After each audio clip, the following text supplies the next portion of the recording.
고린도전서 13장. 고린도전서 13장.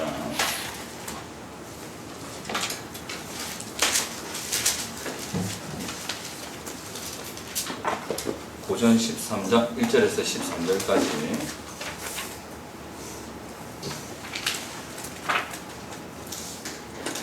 고전 13장 1절에서 13절 같이 공부합니다. 시작. 내가 사람의 마음과 천사의 말을 할지라도 사랑이 없으면 소리나는 구리와 울리는 꽹과리가 되고, 내가 예언하는 능력이 있어 모든 비밀과 모든 지식을 알고 또 산을 옮길 만한 모든 믿음이 있을지라도 사랑이 없으면 내가 아무것도 아니요 내가 내게 있는 모든 것으로 구제하고 또 내 몸을 불사르게 내줄지라도 사랑이 없으면 내게 아무 유익이 없느니라. 사랑은 오래 참고 사랑은 온유하며 시기하지 아니하며 사랑은 자랑하지 아니하며 교만하지 아니하며 무례 행하지 아니하며 자기의 유익을 구하지 아니하며 성내지 아니하며 악한 것을 생각하지 아니하며 불의를 기뻐하지 아니하며 진리와 함께 기뻐하고 모든 것을 참으며 모든 것을 믿으며 모든 것을 바라며 모든 것을 견디느니라. 사랑은 언제까지나 떨어지지 아니하되 예언도 패하고 방언도 그치고 지식도 패하리라. 우리는 부분적으로 알고 부분적으로 예언하니 온전한 것이 올 때에는 부분적으로 하던 것이 패하리라. 내가 어렸을 때는 말하는 것이 어린아이 같고 깨닫는 것이 어린아이 같고 생각하는 것이 어린아이 같다가 장성한 사람이 되어서는 어린아이를 버렸노라. 우리가 지금은 거울로 보는 것 같이 희미하나 그때는 얼굴과 얼굴을 대하여 볼 것이요 지금은 내가 부분적으로 하나 그때는 주께서 나를 아신 것 같이 내가 온전히 하리라. 그런즉 믿음, 소망, 사랑 이 세 가지는 항상 있을 것인데 그 중에 제일은 사랑이다. 아멘. 서로 보면서 사랑합니다. 힘내세요. 괜찮습니다.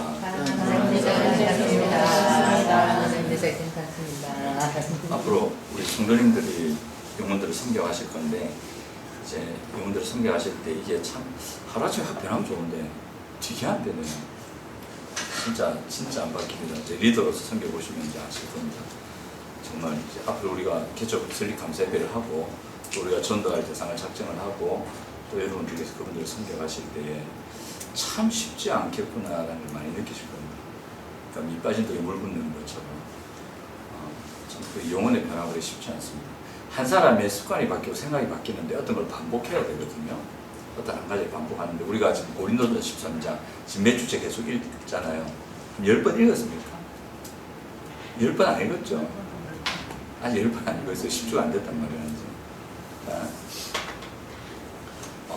그 사람이 어떤 것이 확실하게 자기게 되려면 몇 번을 반복해야 되냐면 한 가지를 1600번을 반복해야 됩니다. 그렇게 할 때 어떤 현상이 생기냐면 우리 기억 속에 작업 기억이죠. 그러니까 일상적인 보통의 기억이 아니라 작업 기억화 돼서 이게 오토매틱이 됩니다. 자연스럽게 그걸 생각하게 되고 자연스럽게 하게 되는 일이 거기서 생기거든요. 그러니까 최소한 한 1600번 정도 반복을 해야 됩니다. 이소룡 아시죠? 오비오 아시죠? 정말 나가지고 근데 그 사람이 진짜 무술인이었거든요. 그 사람이 이제 만들어낸 그 무의 이름이 절권도라고 있는데 이 사람이 그 영춘권에 파였던 그 스승 밑에서 배웠고 그 사람 이름이 갑자기 생각납니다. 그 영춘권이 어떤 거냐면 갑자기 설교하다가 얘기하면 이게 그 옛날 여자 스님들이 했던 무예 중에 하나입니다. 그래서 아주 다소곳하게 하는 게 있어요. 그거에 전수가 되면서 이제 실전 무술을 해가지고 이소룡이 그 문파에서도 배우고 그래서 이소룡 영문 아시죠? 영문 영화 나오죠. 그 견자단 나오고 멋지지 않습니까? 그 중국 시대상이 나왔고 일제에 대항하는 멋진 그 통쾌한 장면들 나오는데 그게 이제 그 영춘권이 나오는 겁니다. 그 영문 연사거든요. 영문에서 나오는데 영문이라는 분도 참 이게 그 중국 실제 시대에서 존경받는 스승이었고 나중에는 이제 그 홍콩으로 오셔가지고 이제 거기서 하셨는데 거기서 이제 이소룡이 배우고 있는데 이소룡이 한 말이 있어요. 중요한 건 이겁니다. 뭐랬냐면 나는 발차기를 여러 가지를 다양하게 하는 사람보다 앞차기를 10,000번 한 사람이 더 무섭다. 앞차기 한 번을 10,000번 한 사람 못 막는다 이거죠. 그러니까 이거예요. 그러니까 어떤 것이 확실하게 전문가 수준으로 우리에게 익혀지고 자연스럽게 들어가기 위해서는 반복이라는 게 필요한데 한두 번 가지고 안 된다는 거죠. 그 어떤 목사님은 설교를 그렇게 하셨답니다. 말씀을 하셨는데 매주 똑같은 얘기를 하시는 거예요. 성도들이 한 번, 두 번은 참았어. 한 달 정도는 견뎠어. 똑같은 말씀을 하니까 뭐지? 이래 된 거죠. 그래갖고 이제 장로님들이 당에서 이 건의가 들어가고 뭐 안수집사들이 왜 이런 웅성웅성하기 시작한 거예요. 우리 목사님 설교 준비 안 하나부터 해가지고 뭐 토시도 안 틀리고 똑같은 걸 하니까 목사 얼굴색도 안 바뀌고 그래 얘기하니까 뻔뻔하다. 사례도 준비 설교 준비도 안 하고 이랬더니 건의가 들어갔는데 목사님이 한마디 딱 하시더래요. 당신들 그대로 삽니까? 내가 그때 설교한 거 그대로 사냐고. 말해도 안 하잖아. 그럼 오늘 설교를 하냐고. 될 때까지 해야지. 그 얘기했답니다. 될 때까지 해야지. 설교만 듣고 가면 뭐 하냐고. 안 하는데.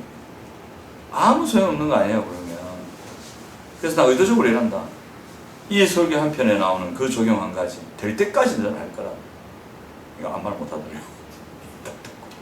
그다음부터. 싫어합니다, 이게. 실제에서 됩니다. 그러니까 한두 번 갖고 안 된다, 이게. 될 때까지 반복해서 전할 겁니다. 그 얘기를 하더라고요. 그래서 우리도 하나님 말씀 볼 때, 이 말씀을 반복해서 보고, 반복해서 묵상하고, 반복해서 실천하는 그 연습이 필요합니다. 그것을 할 때에 그게 익숙해집니다. 그러려면 현장으로 들어가셔야 돼요. 여러분, 현장으로 들어가셔야 됩니다. 교회 안에만 있으면, 이제 교회 여러분들이 실제로 성도들을 아주 섬기고 하시다 보면 그 현장이 될 수 있겠죠. 그리고 실제로 평소에도 여러분들께서 여러분들에게 맡겨진 교회 영혼들 있지 않습니까? 그 영혼들을 평소에도 실제로 섬기는 일들을 하셔야 됩니다. 이게 구역장이 되면 의무감을 하거든요. 그러니까 구역장이 됐는데 내가 왜 구역장이 됐는지, 구역장으로서 무엇을 해야 되는지에 대한 인식이 잘 없어요. 그냥 교회에서 시키니까, 리더가 되니까 구역장을 하고, 그냥 금요일에 구역 예배 드리려고 그거 한다고 그렇게 뭐 한 번씩 연락하고 그렇게 생각하거든요. 아주 잘못된 거죠. 정말 잘못된 거죠. 그 리더를 세우는 이유는 사랑을 하라고, 평소에 그 영혼이 잘 사는지, 일상의 삶에서 어떻게 지내는지 그 사랑을 하고 돌보고 관심을 가져서 그에게 사랑을 흘려보내고 관심을 흘려보내고 돌봄을 흘려보내서 그 사람이 일상의 삶에서 신실하게 살아갈 수 있도록 키우라고, 회복시키라고 리더를 세워놓은 거예요. 그러니까 나중에 리더가 되시면, 우리 교회 리더가 되시는 분들은 참 할 일이 많으실 겁니다. 자기의 삶만 돌아볼 뿐만 아니라 자기의 가정도 돌아봐야 되고, 그리고 맡기신 영혼들도 돌아봐야 되고, 참 할 일이 많습니다. 저도 한 번씩 그럴 생각할 때가 있습니다. 내가 왜 목사를 하지? 그냥 일반 성도로서 편하게 그냥 신실하게 큰 교회 가가지고 그 좋은 목사님들 말씀 들으면서 내 가족 챙기고 그렇게 내 편하게 생활하면 안 되나? 내가 왜 목사하지? 이런 생각을 할 때가 있습니다. 꼬로만 생각이죠. 진짜 꼬로만 생각이죠. 꼬로만 목사 이런 생각. 그러니까 목사 한 번씩 헷갈려 할 때가 있어요. 그런 생각을 할 때가 있습니다. 그 주변을 들어보면, 가만히 주변 들어보면 돈이 많고 좋은 직장에 있는 사람들 진짜 자기 가족만 돌보거든요. 특별히 다른 데 관심을 안 가져요. 어쩌다 한번 뭐 생색내기식으로 부자고 하긴 하는데, 보통 뭐 불신자 이런 사람들은 자기 가족만 딱 돌보고 애들 자기 가족하고 보내는데 돈 쓰고, 그 외에는 특별히 돈도 많이 벌면서 저축이나 하고 투자나 했지 뭐. 그러더라고. 와, 어쩔 때 그 부럽대. 시기심이 막 생기더만. 나는 왜 이러지? 비교가 딱 되면서 나도 그냥 우리 애들만 키우고 돈 벌어갖고 우리 가족만 키우면 뭐 나 왜 이래 뭐 이러면서 막 이런 생각이 들더라고. 그것 때문에 세상이 망하거든요. 그것 때문에 세상에 가시가 일어나거든요. 자기만 돌보잖아요. 주변 다 죽어요. 자기만 예를 돌보잖아요. 그러면 돌볼 수 있는 사람 외에 못 돌보는 사람이 훨씬 많습니다. 주변 가정들 한번 보세요. 자기 스스로도 챙기지 못하는 사람이 한둘이 아니고, 자기 가정 하나 세우지 못하는 사람이 한둘이 아니고, 어마어마하게 많습니다. 그 세상 가운데 신자들을 보내거든요. 하나님은 그들 역시도 살려서 그 세상을 살리라고 우리를 보내신 게 우리의 삶의 목적입니다. 만약 이것을 외면하면 같이 죽습니다. 저도 죽고 외면하는 그 사람도 죽습니다. 아, 그래도 하기 싫은데요? 안 하셔도 됩니다. 대신에 죽을 각오하셔야 됩니다. 생각해 보세요. 여러분들이 만약에, 우리가 만약에 그 사명을 소홀히 하고 우리 안에는 딱 갇혀 있다. 여러분 자녀는 세상에 안 묻어있을 겁니까? 여러분이 그렇게 챙기고 아끼시는 자녀는 세상으로 안 보내실 거냐고. 품에 늘 끼고 사실 겁니까? 언제까지 끼고 살 수 있다고 생각하십니까? 세상으로 보내잖아요. 그 세상이 우리가 외면했던 세상이에요. 그 가시밭으로 자녀를 던지는 거죠. 무서운 일이 그래서 생깁니다. 하지만 신자가 우리 자기를 돌아볼 뿐더러 주변 상황이 그래도 주변을 살려고 애쓰잖아요. 여러분들을 통해서, 우리를 통해서 어느 정도 회복된 세상이 되잖아요. 거기에 여러분들의 자녀를 던진다 생각해 보세요. 어떤 삶을 선택하겠나요?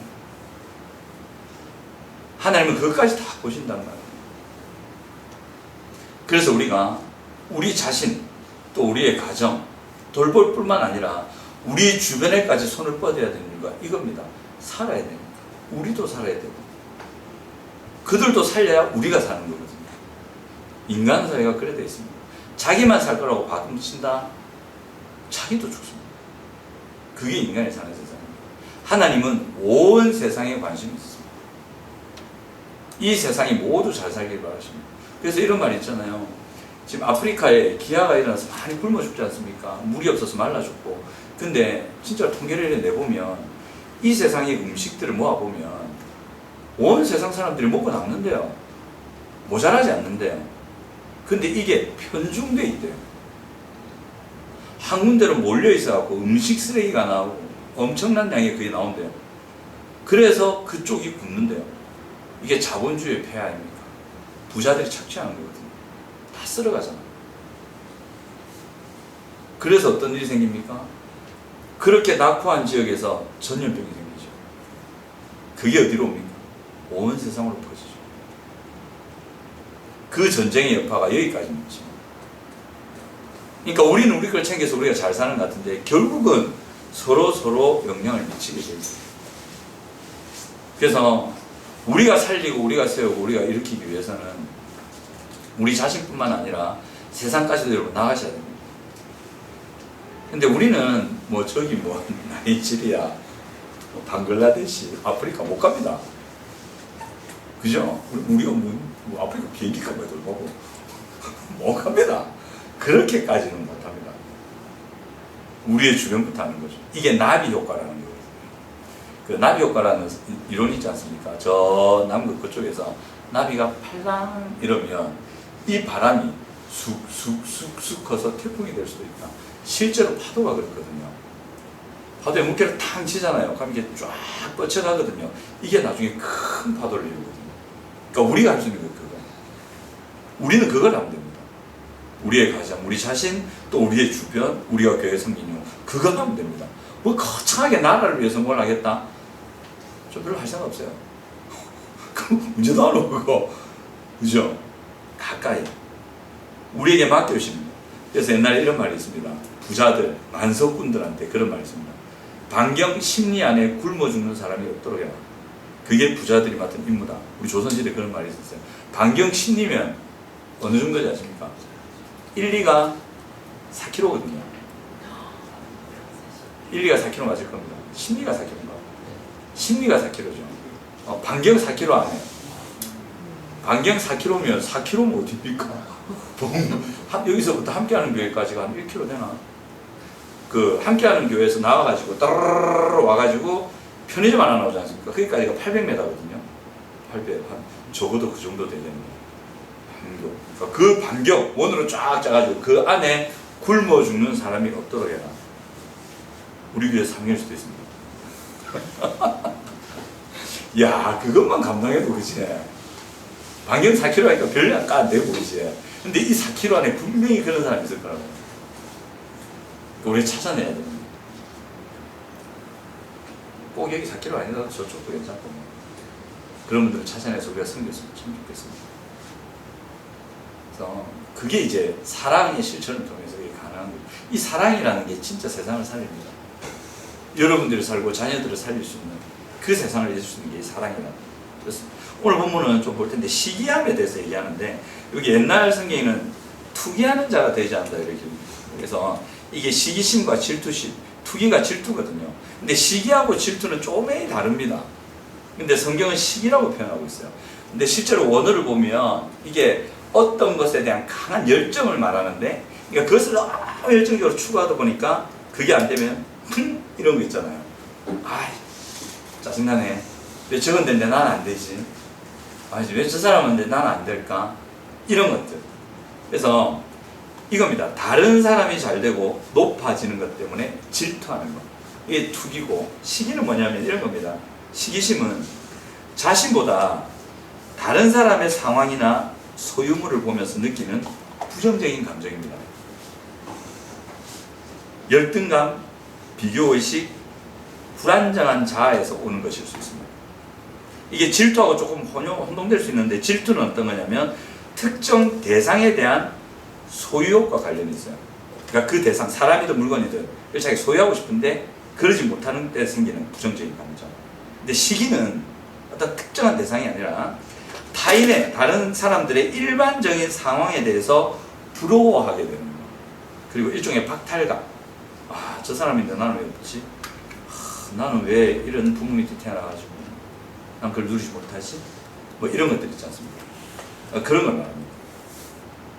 이런 거 느껴본 적 없습니까? 저는 부모와 관련해서 이런 걸 많이 느껴봤습니다. 어떤 목사님 아들 보면서, 와, 내가 저분 아들이면 그런 니처럼 그래 살진 않는다. 니처럼 그러진 않을 거다. 이런 마음만 많이 가져갔습니다. 그리고 내가 저분 아들이면 얼마나 좋을까. 그러면서 마음에 열등감이 생기고 기가 죽고 늘 부러워하고 그랬던 적이 있습니다. 그리고 참 행복하고 좋은 가정을 보면 이상한 박탈감. 아, 난 저런 거 누려본 적도 없는데. 그리고 거기 가면 괜히 말이 없어져요. 뭘 해야 될지 모르겠거든요. 저 사람들이 부럽고 너무 자연스러워 보이고 난 제일 못하는 거야. 그리고 아직도 기억나요. 어떤 초등학생이 때였는데 친구 집에 놀러 갔어. 친구 집에 갔더니 에어컨 좀 꺼주시면 안 됩니까? 숨을 춥다 지금.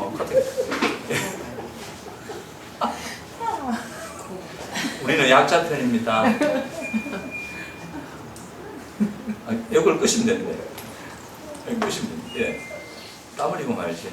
감기 걸려갖고. 그러니까 그 집을 갔는데, 와, 어머니가 놀러 간 우리 친구들, 저 친구들 막 샌드위치를 주시는 거예요. 저 안 먹었어요. 못 먹겠더라. 열받아서 못 먹은 게 아니고 그냥 막 쭈뼛쭈뼛한 거 있지 않습니까? 막 적응이 안 되고 먹으면 안 될 것 같고 이상하더라고. 그 상황이 아니고 막 적응이 안 되고 진짜 먹고 싶었는데 부럽더라고. 정말 부럽더라고. 그런 가슴들. 그걸 참 보면서 어떤 박탈감 같은 거. 그래서 말이지 이런 생각들, 그런 생각들을 가졌습니다. 근데 이 시기심도 타인과 비교해서 타인이 가진 어떤 것에 대한 부러움이잖아요. 그죠? 근데 이 시기심도 그 상대를, 그 이웃을 사랑하게 되면 이 시기를 이길 수 있다. 사랑을 하게 됩니다. 그래서 이 사랑은 그 타인들에 대한 이해, 우리가 부러워하는 그 상황에 대한 바른 이해가 있을 때 가능할 것 같고, 또 하나는 그들을 향한 하나님의 마음을 품게 되었을 때 가능할 것 같습니다. 사도 바울이 자족하기를 배웠다 그러잖아요. 궁핍에 잘 줄 알고 이 모든 것을 일체의 비결을 배웠다. 난 글수 안에서 모든 것을 할 수 있다. 나중에 공부를 못했는데 그래 나왔는데, 사도 바울이, 이 사람은 가만히 보면 가난했잖아요. 헐벗었잖아요. 억울하게 일 많이 당했잖아요. 집도 없었거든요. 근데 보면 늘 당당해. 다른 사람들을 보고 시기하지 않아. 오히려 그 사람들을 불쌍히 여기고, 오히려 자기 돈 털고 많은 사람들의 연금을 모아서 그 사람들을 도와주고, 그런 그게 하나님의 마음인 것 같아요. 그러니까 사도 바울 안에는 잃어버린 영혼들을 향한 하나님의 마음을 품고 있었던 것 같아요. 실상을 안 거죠. 실제 그들이 처한 상황, 그들의 인간적인 눈으로 보고 외형적인 모습으로 보면 부유한 것 같고, 내가 없는 걸 그들이 가진 것 같고, 그들을 보면 내가 괜히 상대적인 박탈감을 느끼는 것 같고, 그럴 수밖에 없는 상황인데, 하나님의 마음을 가지고 하나님의 관점으로 열어주신 걸 딱 보니까 그게 아니었다는 거죠. 오히려 부여한 건 자신이고, 오히려 자신에게 주신 은혜를 그들이 필요로 하고 있고, 오히려 자신에게 주신 깨달음을 그들이 필요로 하고 있고, 하나님께서 바울에게 주신 깨달음과 하나님께서 바울에게 주신 그 은혜가 그들에게 없다면 오히려 그들은 그런 많은 것을 가지고 있지만 망할 수밖에 없는 상황이구나. 야, 저들은 진짜 어둠에 갇혀있는 영혼들이구나.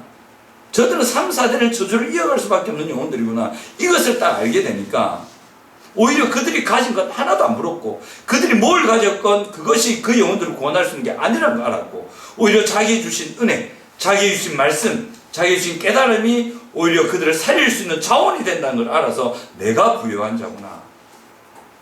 와, 내가 오히려 저들보다 낫네. 오히려 그들이 불쌍하고 안타깝고 이런 거죠. 니 내 우습게 보나? 니 나를 외면하나? 그래, 땡, 살아봐라. 이런 당당함이 나오는 거죠. 오히려 그들을 불쌍히 여기는 그 하나님의 마음을 알게. 그래서 잃어버린 영혼들을 향한 하나님의 마음을 가질 때에 이 시기하는 마음들이 이겨줄 수 있는 것 같습니다. 잃어버린 세상을 향한 하나님의 사랑을 알 때에 시기가 아니라 오히려 그들이 불쌍한 거죠.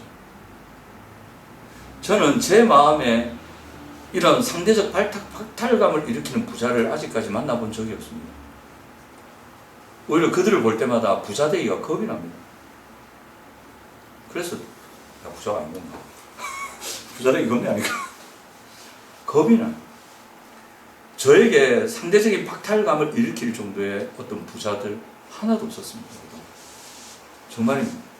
제가 예전에 큰 교회에 있을 때 그 서울대 출신의 치과, 부산의 해운대 저 해변가에 그 이상한 아파트, 끝이 안 보이는 아파트에 살던 치과 원장 하나도 안 불었습니다. 그 부인 지병 앓고 있었고 그 아들 표정 보니까 완전 쎄했고 예수 믿는 사람이라는데 이런 데서 왜 사노 싶은 마음. 왜 이렇게 인간이 살지? 비참하다. 부자 되면 이래야 되나? 그리고 어떤 부자는 평생을 그 많은 돈을 가지고도 아무것도 못하고 밤에 들여서 잠도 못 자. 또 어떤 부자는 돈이 있는데 몸이 나가보니까 그래도 마음이 따뜻한 가족들이 있으면 그걸 품어줄 텐데 그 돈 많은 인간인데 마음은 지옥인 거야. 돈 많은 인간인데 마음은 막인 거야. 그러니까 그 아픈 사람을 핍박하고 추업해요. 그거 보면서 와, 부자 돼도 아무것도 아니네. 환경이 이래도 나 진짜 아무것도 아니네. 뭐 자기 주변에도 교수 있고 뭐다 자랑하는데 있으면 마음이 지옥이고 마음이 사탄이고 그 행동이 악이고 폭력인데. 그러니까 부자 되는 게 그 부자 되면 진짜 저래 되나 싶고 또 그 부자가 하는 말이 있어요. 자기가 아는 집안이 있는데 그 집안의 자식들이 아버지 재산 갖고 싸운대. 집을 하느냐 저한테. 그 부모 재산을 빼돌리고 이런 얘기를 저한테 해주더라고. 와, 부자 되면 인간이 저래다. 그러니까 상대적인 박탈감보다는 상대적인 두려움이 들어요. 야, 저거, 야, 진짜 희한하다. 인간이 희한하다. 역시 성경 말씀이 맞네요. 돈은 일만하게 뿌리구나. 돈 많아서 좋은 점만 있는 게 아니구나. 정말 일만하게 뿌리가 되는 게 돈이구나. 인간을 죽이고 망가뜨리는 게 돈이 될 수 있겠구나. 여러분 돈 많이 버세요? 보세요. 의문문이 아니고 명령문입니다. 돈을 많이 벌어주세요. 단 일만하게 뿌리가 되긴 하지 마세요. 저는 겁이 납니다. 우리 성도들이 한 번씩 돈을 많이 벌고 돈이 생긴다 이렇게 한 번씩 들을 때면 생기긴 하십니까? 근데 그런 얘기가 들릴 때면 겁이 납니다. 실족하고 이것 때문에 시험 될까 봐. 그런 얘기 있잖아요. 로또. 어떤 그 환경미화원의 직업에 이제 실화를 하는데 환경미화원인데 로또가 된 거예요. 그 가난한 분이. 근데 그때는 힘들 때는 부부가 너무 금슬이 좋고 잘 살았대. 서로서로 위로하고 격려하면서. 로또 되고 나서 나중에 이혼하셨어요. 와, 역시 돈은 일만하게 뿌리죠. 어떻게 그 금슬 좋은 그거를 이 돈이 깼구나. 와, 이것만 불행한 게 있을까? 상대적인 불안이 든다니까. 이게 무서운 거예요. 그러니까 우리는 그런 것들을 시기하고 질투하고 그죠. 예를 들면 재물, 그 다음에 직장 또는 외모. 뭐 여러분들 중에는 다른 사람이 외모 때문에 시험 볼 사람 이 자리에는 안 계시죠. 왜 웃으세요? 저를 보고 웃으셨나? 어제 줄에 보는데 제가 막 고개를 숙이니까 반짝반짝 하더래. 그래갖고 카메라맨이 어떻게 찍어야 될지 각도를 몰라가지고 이랬던데 저는 전혀 꿀리지 않습니다. 반짝이면 좋지, 빛이잖아. 나는 빛으로 좀 생각해. 외모. 근데 김선진 목사님이 여전히 숱이 많으시대요. 부럽긴 하더라. 그래도 별로 뭐 그렇게 박탈감 정도 느끼는 거 아닌데 하여튼 외모, 그 다음에 실력, 여러분들의 건강, 특별히 관계, 누구하고 친하고 더럽고 없고, 그죠? 이런 것들 때문에 시기가 생기고 박탈감이 느껴져.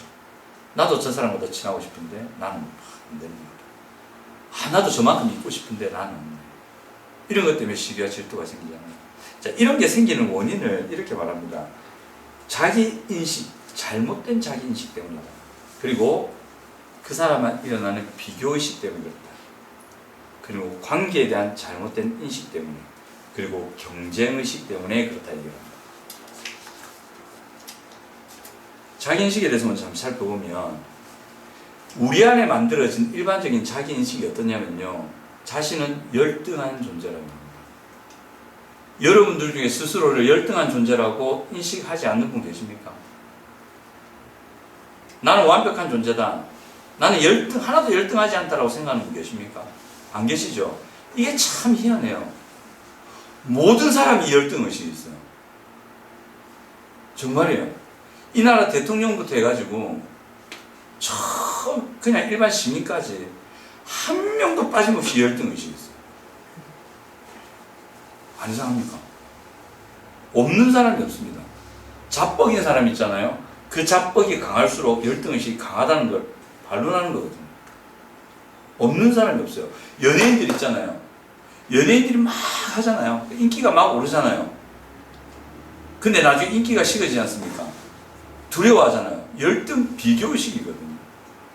그렇게 잘 나가고 예쁘고 돈 많은 사람도 열등의식이 있어요. 이게 죄성 때문에 일단 그렇고, 또 문제는 부모들과 환경이 이걸 심어줍니다.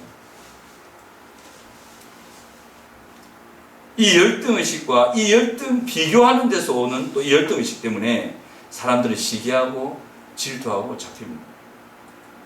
그런데 이것을 바르게 잡는 것이 성경적인 자기인식인데, 여러분 이게 진짜입니다. 이게 진짜 자기 모습입니다. 이 자기인식을 바꾸셔야 됩니다. 그게 그리스도 안에서 나는 모든 것을 할 수 있다는 자기인식을 가지셔야 됩니다. 빌립보서 4장 11, 12절에 보면 아까 말씀드린 그게 나오는데, 내가 궁핍밥으로 말하는 것이 아니니라. 어떠한 형편인지 나는 자족하기를 배웠노니 나는 비천에 처할 줄 알고 풍부에 처할 줄도 알아. 모든 일 곧 배부름, 배고픔, 풍부, 궁핍에도 처할 줄 아는 일체의 비결을 배웠다. 내게 능력 주시는 자 안에서 내가 모든 것을 할 수 있느니라. 자, 가난해도 나는 모든 걸 할 수 있고, 부해도 나는 모든 것을 할 수 있고, 궁핍해도 나는 모든 것을 할 수 있고, 배불러도 나는 모든 것을 할 수 있고, 배고파도 나는 모든 것을 할 수 있다 이 말이에요. 중요한 것은 모든 것을 할 수 있다는 거예요. 배고픈 거 문제 안 된다는 거예요. 배부른 거 중요한 거 아니라는 거지. 내가 궁핍한 거 문제 안 된다는 거예요. 내가 부유한 거 별로 중요한 게 아니라는 거지. 중요한 것은 내가 모든 것을 할 수 있다는 게 중요한 거예요. 내 존재가 뭔가가 많으면 할 수 있고 궁핍하면 못하고 그런 존재가 아니라는 거예요. 하나님의 사람, 구원받는 하나님의 백성들의 자아는 그런 외부 환경들에 따라서 내가 뭔가를 더 할 수 있고 못하고 결정되는 게 아니라는 거예요. 그런 상황과 아무 상관없이, 내가 갖춘 뭔가는 상관없이 나는 모든 것을 할 수 있다. 그 모든 것이 뭐냐는 거예요. 이게 중요한 거예요. 이 모든 것이 뭐냐면 하나님께서 우리를 창조하시고 우리를 구원하실 때 주신 그 사명입니다. 그 사명이 진짜 가장 가치 있는 것입니다. 이게 뭐냐면 자신과 가정과 사회를 살릴 수 있는 걸 말합니다. 이걸 이해하셔야 됩니다. 생명 살릴 수 있는 걸 말합니다. 궁핍하다고 생명 못 살리는 거 아닙니다. 부자 됐다고 생명 살린다고요? 난 부자들 중에 생명 살리는 사람 아직까지 못 봤는데. 그 사람들이 생명 살린다고 진짜 자기 목 내놓고 그 영혼들을 살리고 일으키고 그런 걸 본 적이 없어야지. 뉴스에서만 한 번씩 들었지. 백만장자가 자기 걸 다 내놓고 오히려 그 사회에 환원하고 그들 삶에 들어가서 그들을 취하고 살리는 일을 살더라. 뉴스에서만 봤어. 난 아직 미디어에서만 봤지 실제로 내 눈에 그래 사는 부자는 한 번도 못 봤어요. 자기 배만 채우더라고. 생생 내기에 바쁘고. 돈이 많다고 생명 살릴 수 있는 게 아닙니다. 그러니까 돈이 없다고 생명 못 살리냐, 그것도 아닙니다. 어제 제가 가가지고 결혼식장에 가가지고 주려고 앉아 있는데 축가를 하더라고요. 축가를 하는데 제가 키웠던 중학생 때 애들이 20대 청년에 대해서 축가를 하는 거예요. 김종원 목사님 결혼하셨잖아요. 그분 20살 때 만났거든요. 막 한참 이성에 관심 있고 막 철없는 20살 때 만난 이 청년이 지금 결혼하고 있는 거야. 앞자리에 앉아서 보는데 너무 좋은 거예요. 이게 진짜 가족이 가지는 느낌 같은. 근데 그게 왜 이런 느낌이 들더라고요. 진짜 애들 가난하거든요. 동산교회 부자 아니에요. 건물만 달라는 거지 부자 아니에요. 돈 없어요. 진짜 그 지역이 가난하고 낙후되고 궁핍하고 가정 환경도 역기능에 극에 달하는 가정들이고 그 아이들이거든요. 만약 제가 돈이 많았으면 그 아이들 집을 지어주고 학교를 지어줬을 겁니다. 돈이 없어.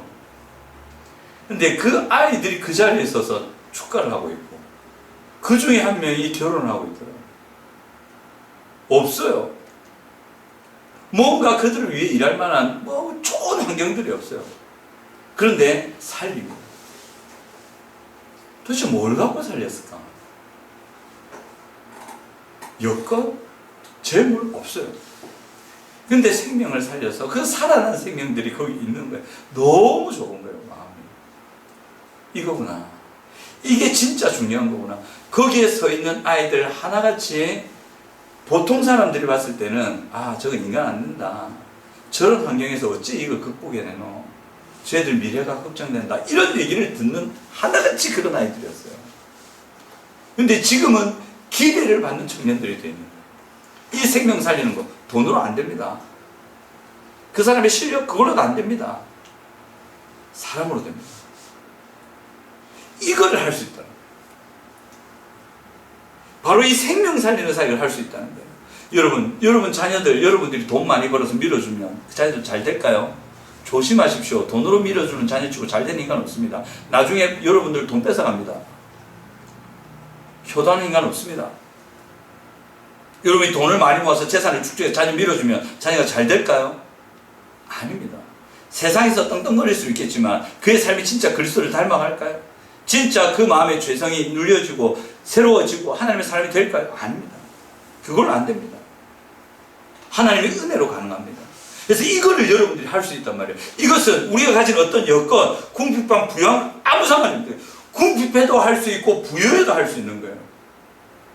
그리스도 안에서 내가 모든 것을 할 수 있다. 생명 살리는 그 일을 할 수 있다. 이걸 위해 죄를 다스릴 수 있고 은혜를 누릴 수 있고 그래서 사랑할 수 있고 그리스도를 닮아갈 수 있는 그 일을 할 수 있다는 거예요. 여러분 돈이 많아야 그리스도 닮아갑니까? 아니 돈이 없으면 그리스도를 닮아갑니까? 돈이 많으면 죄를 다스릴 수 있습니까? 그럼 돈이 없어야 죄를 다스립니까? 돈이 많아야 사랑할 수 있습니까? 돈이 없으면 사랑할 수 있습니까? 아무 상관이 없습니다. 정말 중요한 것은 이것입니다. 우리가 그리스도 안에서 우리에게 주신 사명을 수행할 수 있는가? 그게 정말 중요한 거죠. 그것은 우리가 부러워하는 많은 그것들로 이루어지는 게 아닙니다. 그게 중요합니다. 벌써 시간이 많이 됐네. 정말 빠르다. 자, 보겠습니다. 그리고 또 하나가 뭐냐면 비교의식인데 여러분 이거 비교의식 때문에 여러분들이 열등감에 잡히고 시기하고 질투한다잖아요. 저는 비교하라고 합니다. 여러분 비교 안 하려고 해보세요. 비교가 안 되는지. 그건 인간 본성이에요. 비교하게 되어 있어요. 근데 비교하는데 피할 수 없어요. 비교하세요. 그러나 부탁을 드리는데 진리와 실제를 가지고 비교를 하세요. 돈? 천국 갈 때 가져가십니까? 천국 갈 때 한 100만 원 무덤 속에 넣어놓으면 천국 은행에 100만 원 꽂힙니까? 여러분 이 땅에서 학위가 있고 학위증 박사학위 딱 가면 천국에서도 여러분 박사로 활동할 수 있을까요? 다 없어질 것들입니다. 천국은 아무 상관없습니다. 오늘 청소년부 물어보니까 한 120살까지 살려는 애도 있고 보통 90살이더만 오래 살았어요.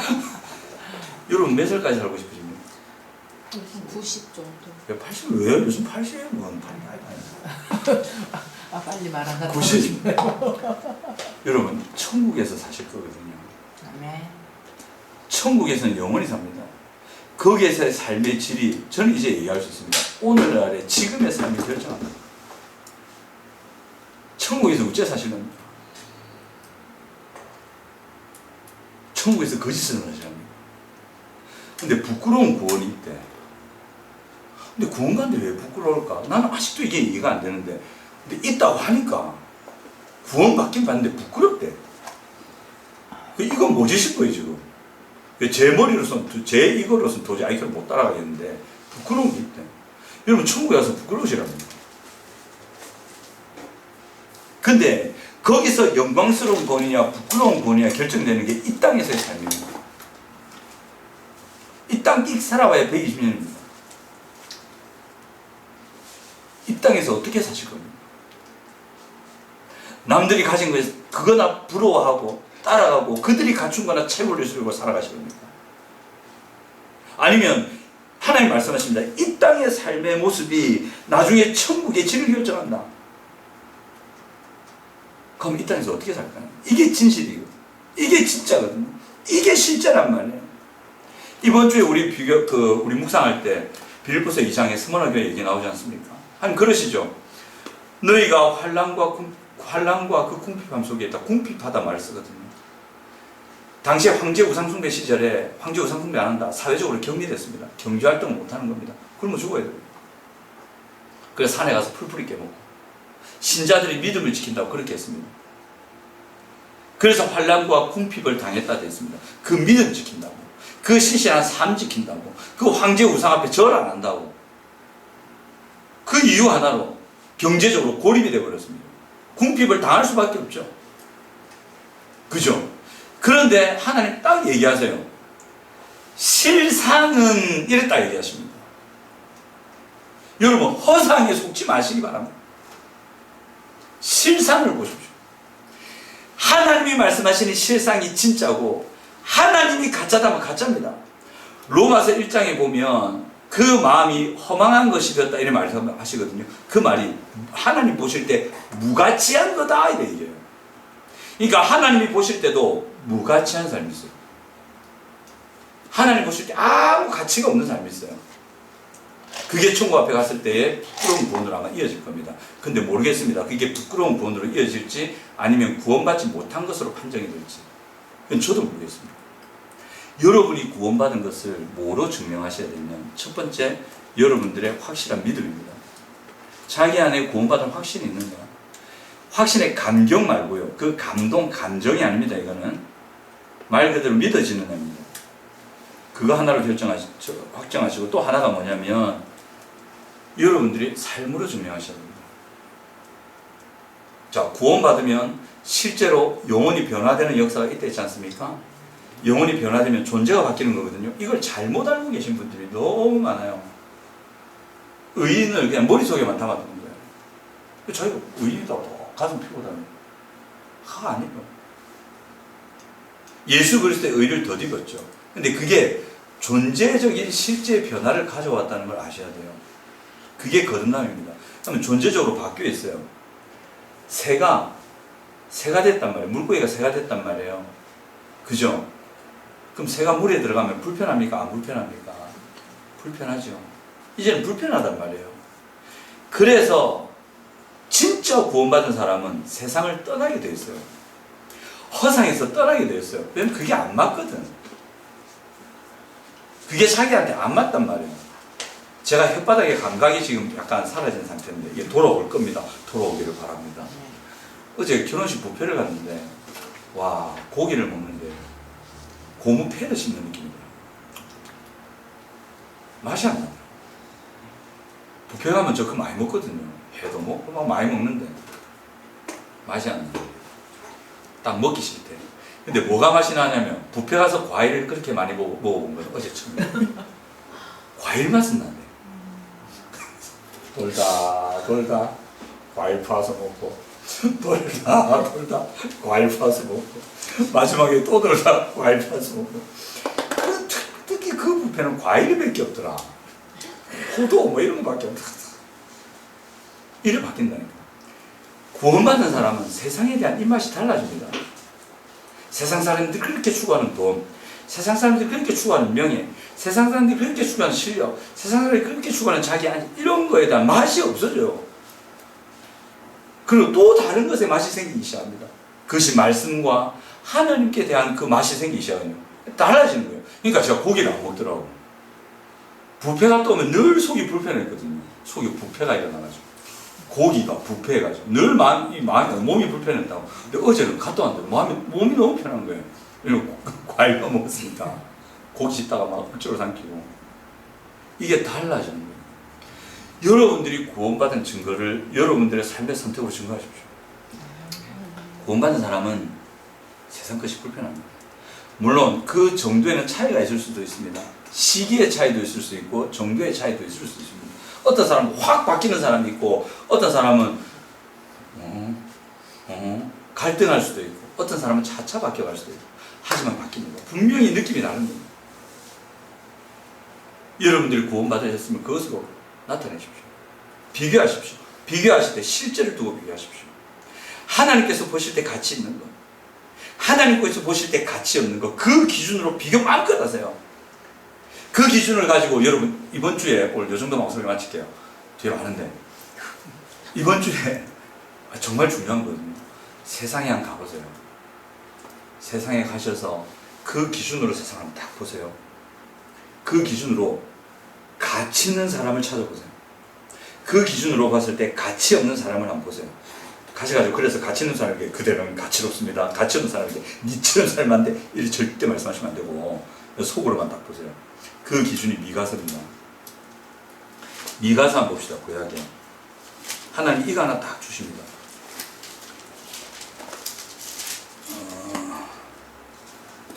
미가서 저 끝에 있어요.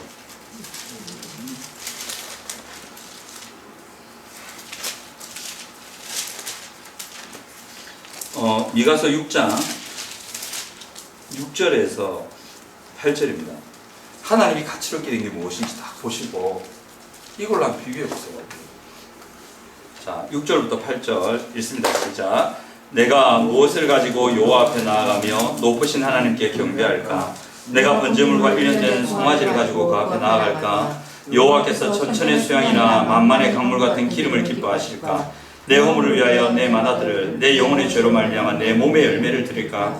사람아, 주께서 선한 것이 무엇임을 네게 보이셨나니 여호와께서 네게 구하시는 것은 오직 정의를 행하며 인자를 사랑하며 겸손하게 내 하나님과 함께 행하는 것이 아니겠느냐. 이렇게 얘기하십니다. 여러분, 서머나 버가모 교회 쭉 얘기하시면서 실상은 네가 부요한 자라 이렇게 얘기하시지 않습니까? 그 다음에 또 실상은 또 나옵니다. 유대인들에게 하시죠. 그때 유대인들은 자뻑에 물들어 있던 사람들입니다. 우리야말로 하나님을 잘 섬기고 우리야말로 부유한 자고 재산을 봐라 우리도 많지 않느냐. 우리야말로 착한 일 많이 하는 사람이고 우리야말로 세상에서 괜찮은 사람이야. 남하고 비교시 하는 거죠. 자기도 비교하는데 우월감을 가지고 비교하는 거죠. 그런데 하나님이 딱 얘기하시는 거죠. 실상은 너희 스스로 부유한 자라지만 실상은 딱 얘기하십니다. 너희는 사탄의 회다 이 말이에요. 너가 사탄이다 이 말이에요. 너가 귀신이다 이 말이에요. 무서운 얘기 아닙니까? 이 사람들이 뭐 불신자도 아니야. 하나님하고 무관하게 사는 사람도 아니야. 자기가 하나님을 사랑한다 생각하고 하나님도 자기를 뜨겁게 사랑을 받는, 하나님도 자기를 너무 가치롭게 생각하고 있을 거야. 이래 생각하는 사람들을 향해서 하나님 너희는 귀신이다 이랬던 거예요. 만약 실제 그 자리에 하나님 나타나가지고 유대인들 앞에서 이 자리에 오셨다 생각해보세요. 다른 사람들 막 앉아있어. 여러분들 딱 빼고 너희들은 실상 부유한 자다. 빼고 비키라. 다른 사람들한테 너가 뭐 내가 너가 칭찬한다고? 내가 너가 사랑한다 너가 생각하고 있나? 야 이 귀신들아, 이 사탄 귀신놈들아, 이래 한다면 생각해보세요. 끝난 거지 게임.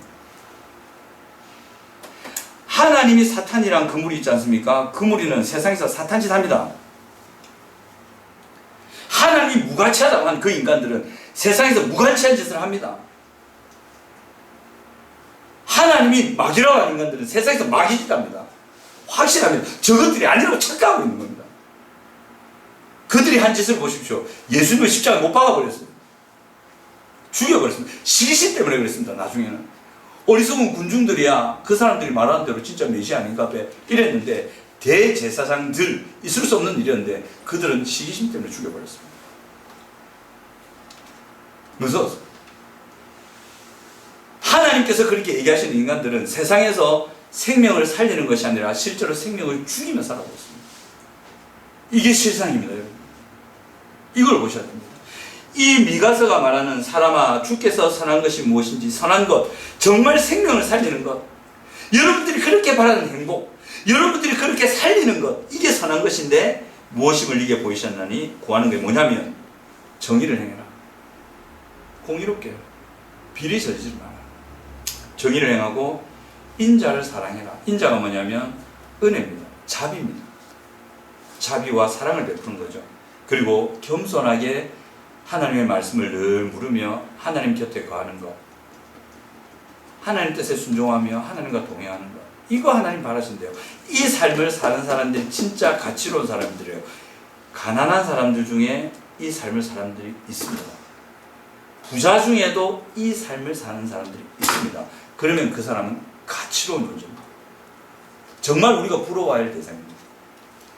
근데 가난한 사람들 중에도 이 삶을 살지 않는 사람들이 있습니다. 부자인데도 이 삶을 살지 않는 사람들이 있습니다. 그러면 그들은 무가치한 사람들입니다. 이 비교를 하셔야 됩니다. 정말 진리와 실제의 기초에서 이 기준으로 비교해 보십시오. 그리고 이번 주에 가셔가지고 직장에서 찾아보세요. 이런 사람들이 있는지. 신중하게 찾아보세요. 그리고 직장에 만약에 없다, 주변에서 한번 찾아보십시오. 이런 사람들, 이렇게 살려고 완벽하게 살 수는 없죠. 이렇게 살려고 인식을 가지고 애쓰는 사람이 있는지. 만약 그런 사람들 중에 진짜 그렇게 잘 사는 사람들이 있다, 비교하세요. 그리고 좀 부끄러워하세요. 저도 역시 부끄러워할 겁니다. 그런 사람들 앞에서 좀 쪽팔려 하세요. 선한 열등감을 느끼세요. 그런 사람들 앞에서. 또 그렇지 못한 사람들 많을 겁니다. 비교하세요. 그리고 그 사람들 앞에서 당당해지세요. 나야말로 바르게 살고 있구나. 나야말로 진짜를 살고 있구나. 나야말로 천국의 보화를 쌓는 삶을 살고 있구나. 나야말로 하나님께서 진짜이신 하나님께서 인정하는 삶을 살고 있구나 하고 그 사람들과 비교해서 당당함을 가지세요. 하지만 절대 표현을 하지 마세요. 하지 마세요. 당당함 가지세요. 이게 진짜입니다. 그래서 이번 한 주간 사시면서 정말 다른 것 때문에 하나님께서 무가치하게 여기는 것, 이 땅에서 아무리 모으고 쌓아도 천국에 가서는 아무 쓰잘데기 없는 종이쪽 같은 것, 그런 것 때문에 부러워하거나 열등감 느끼지 마시기 바랍니다. 오히려 이런 것을 보시면서 그런 사람들과 비교하셔서 부러워하시고, 심지어는 선한 시기심을 가지시고 경쟁심을 가지시고, 오히려 이런 것들이 없는 세상을 보시면서 여러분들은 그나마 이래 사시려고 애쓸 거 아닙니까? 그러면 그들을 향해서 보시면서 선한 우월감을 가지세요. 선한 경쟁심 속에서 내가 낫구나. 선한 그 마음을 가지십시오. 그래서 실상을 살아가신 여러분 되시기 바랍니다. 정말 중요한 것이 무엇인지, 정말 가치로운 것이 무엇인지 하나님 기준에서 보고 사셔서 그 삶 속에서 생명을 살리는 열매를 맺으시는 우리 베들교회 성도님들 되시기 바랍니다.